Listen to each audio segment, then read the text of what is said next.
ဥစ္စာဒီဘတော်ရဲ့ဂောဘကဖွဲ့ဝင်ပေါ့နော်ဟုတ်ကဲ့သမီးရတာဟိုနေတော်ရရလေးကြီးရွာရဲ့အကြောင်းဆရာမပေါ့နော်ဘတော်စုတော်ရရလေးကြီးရွာအကြောင်းဆရာမဒါသမီးမျိုးသားဟုတ်မူလာတန်းကျောင်းလားဟုတ်ကဲ့မူလာတန်းကျောင်းဟုတ်ပါဘယ်လိုလဲဆိုတော့ဘိုးကြီးအခုသမီးတို့ကပေါ့နော်လူဒီဘတော်ရဲ့ဖုံးကြီးကိုဆွဲကြမှုနဲ့ပတ်သက်ပြီးတော့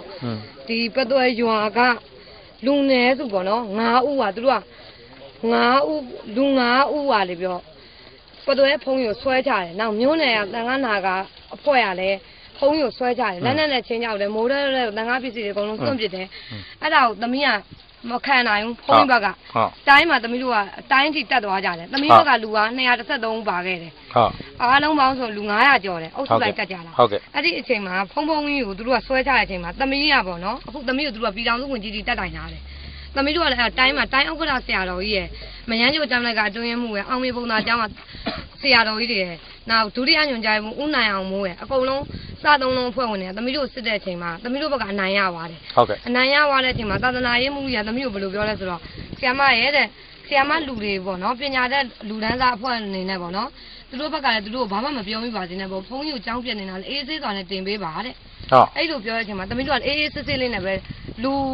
တွေတိတ်တဲ့အချိန်မှာဖုန်းကြီးကိုကြောင်းပြန်နေကြတယ်ဟုတ်ဖုန်းကြီးကတက်တော်ကလည်း80ရှိပြီဟုတ်ကဲ့ပထမမိတ်စာမှုဘက်ကိုလည်းအောင်ထားပြီးပါဓမ္မစတိရနဲ့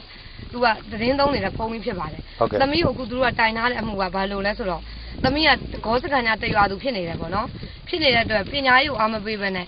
ဒီသာသနာ့မှာဝင်ရောက်စွတ်ဖက်နှောက်ရက်တယ်ဆိုပြီးပြည်တော်စုဝင်ကြီးတက်တိုင်တယ်အဲ့9ဦးကလားအဲ့9ဦးကမဟုတ်ဘူးဘာမှမဆိုင်တဲ့မြင့်အောင်ဆိုတဲ့လူက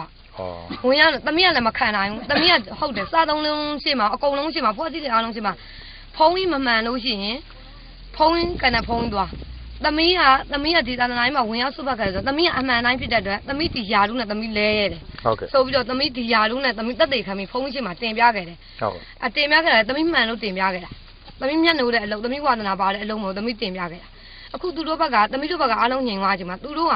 ဘိုးကြီးကဘယ်လိုခေါ်မလဲဒီလူအများစုနဲ့လူအ ਨੇ စုနဲ့ရှင်းလိုက်တယ်နောက်ကျဖုံးကြီးကိုကြတော့ဟိုအဖွားနဲ့ကတုံကြီးဖြစ်နေပါပြီအဲ့အဖွားနဲ့ဖုံးကြီးကိုဟိုလိုမျိုးမဟုတ်ကန်နေရသမီးမပြောဖတ်လို့အဲ့လိုမျိုးကြီးဆွဆွဲတယ်ဘိုးကြီးရဲ့နောက်ဒီဒါဂောဘကအဖွဲ့ဝင်တွေကဖုံးကြီးเจ้าမှာပစ္စည်းကိုဖြာတစ်ချက်တောင်မရှိဘူးသူတို့လူ9စုဦးကတည်သွားခဲ့တယ်ဖုံးကြီးတို့လည်းတအားနေတာလေဖုံးကြီးကိုလည်းသူတို့ဒီမှာသူတို့၄တဲ့ကြောင်ကဘယ်စာနယ်သင်းဘယ်